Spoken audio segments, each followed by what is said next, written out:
¿Qué tal amigos? Cordial saludo. A partir de este momento vamos a dar inicio a un tema que lo hemos dividido en dos momentos. Este es el primer momento y tiene que ver con el quehacer teológico dentro de la Iglesia Adventista. Alguien se preguntaría, ¿quehacer teológico? Sí, la Iglesia Adventista tiene un sustrato teológico sobre el cual estructura todo su andamiaje doctrinal, todo su andamiaje misiológico. En consecuencia, es de mucha importancia que los predicadores, los teólogos, las fuerzas vivas de la Iglesia que comparten el Evangelio a otras personas, tengan muy claro cuál debe ser nuestra actitud frente al quehacer teológico. Hace un tiempo leía un artículo en el que el articulista preguntaba, ¿puede haber crecimiento espiritual fuera de la Iglesia Adventista? Es una pregunta pertinente. ¿Puede haber crecimiento espiritual fuera de la Iglesia Adventista? La respuesta es obvia. Claro que puede haber crecimiento espiritual fuera de la Iglesia Adventista. Entonces, si la respuesta es positiva, esta misma respuesta nos genera otra pregunta. Vale, si hay crecimiento espiritual fuera de la Iglesia Adventista, o mejor dicho, si puede haber crecimiento espiritual fuera de la Iglesia Adventista, ¿cuál es la diferencia en crecer espiritualmente fuera de la Iglesia Adventista y crecer espiritualmente dentro de la Iglesia Adventista? ¿Cuál sería la diferencia? Si decimos que sí hay una diferencia, creo que la diferencia está en la manera como la Iglesia Adventista es consistente con su quehacer teológico. Voy a explicar.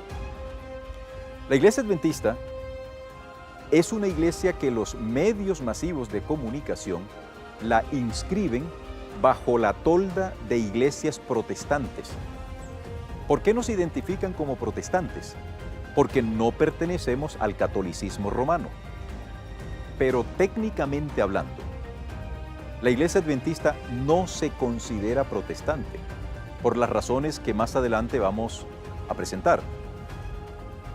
Por lo tanto, si puede haber crecimiento fuera de la Iglesia Adventista y existe o puede existir una diferencia entre crecer espiritualmente fuera y dentro de la Iglesia Adventista, surge otra pregunta. Fríamente hablando, sin ningún tipo de pasión, podríamos decir que la Iglesia Adventista es una más de las tantas propuestas teológicas que existen en el mundo. Si la Iglesia Adventista es una más de las muchas propuestas teológicas que hay en el mundo, propuestas que dicen tener la verdad, propuestas que dicen que siguiendo los parámetros doctrinales y teológicos que esas propuestas esbozan, la persona puede llegar a la salvación. Si esto es así, la pregunta es, ¿podemos nosotros ser una más de las muchas manifestaciones religiosas y al mismo tiempo ser la iglesia remanente? Pienso que aquí la respuesta va obteniendo un no. Los adventistas dirían no. Nosotros somos la iglesia remanente, pero sí podemos ser una más de las tantas iglesias y de las tantas manifestaciones religiosas que hay en el mundo.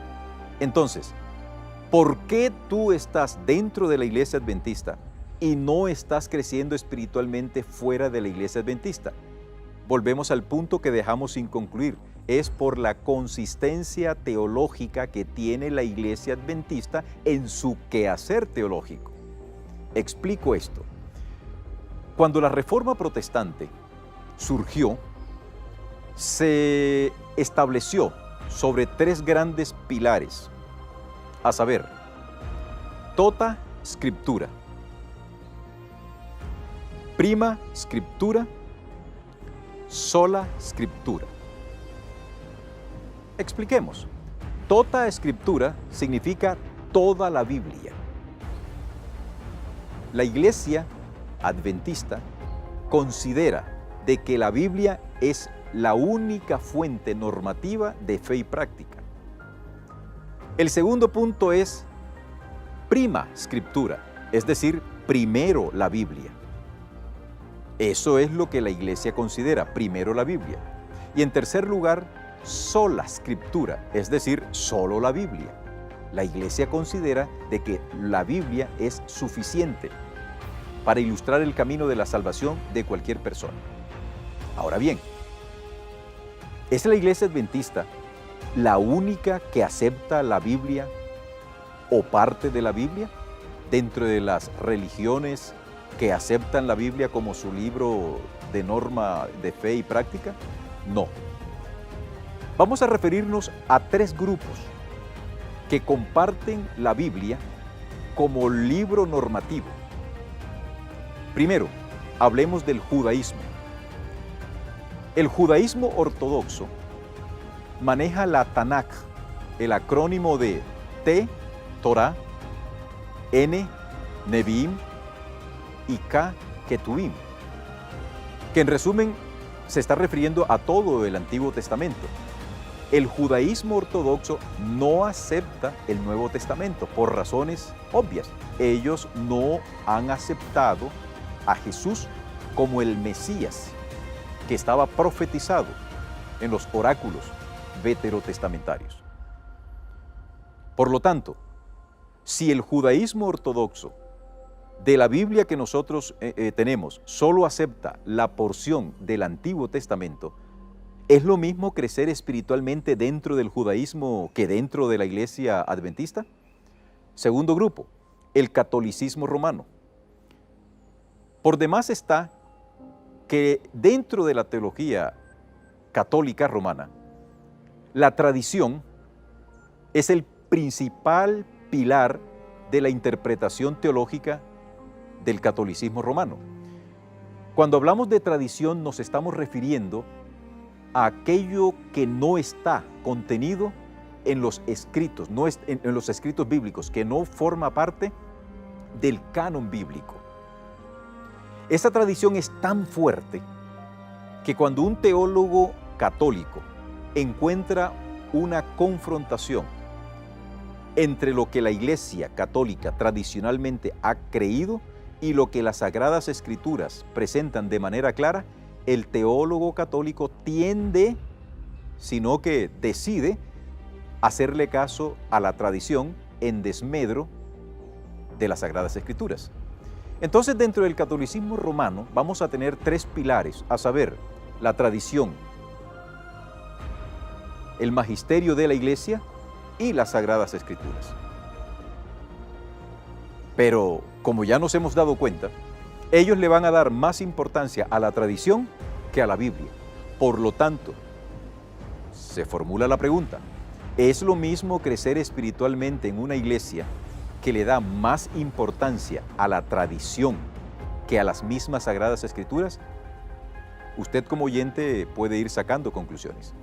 Y nos vamos al tercer grupo de quienes también tienen a la Biblia como un libro normativo de fe y práctica. Me refiero al protestantismo. Dentro del protestantismo hay una rama que se llama el protestantismo histórico. Está conformado por los anglicanos, por los luteranos, por los bautistas, por los metodistas. Pregunto, ¿qué hacen los protestantes con la Biblia? El Antiguo Testamento, dentro de su teología, es poco atractivo, porque hay un acicate en el Antiguo Testamento con el que ellos no pueden, y es que el día de reposo, diseñado por Dios para la humanidad, tiene nombre propio, y es el sábado. En todo el Antiguo Testamento no hay ni una sola evidencia de que Dios haya decidido cambiar el sábado por otro día.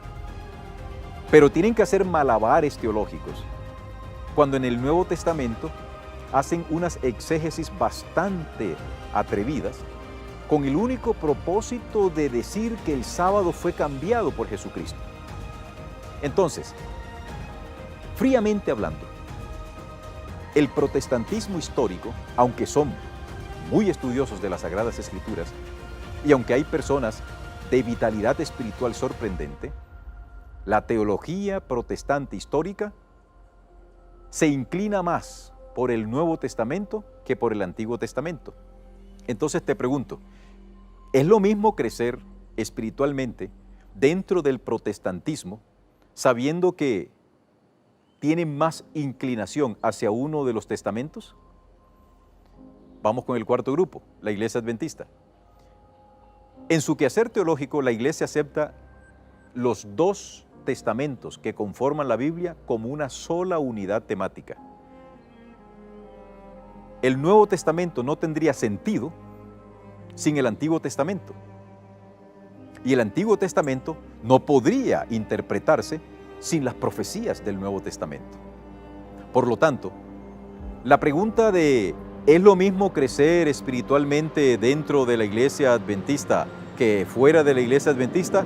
Cada uno de ustedes sacará sus conclusiones y tomará sus decisiones. En el próximo video vamos a analizar un poco más en detalle esto que en el momento es simple y llanamente un sustrato sobre el cual vamos a fundamentar nuestro pensamiento.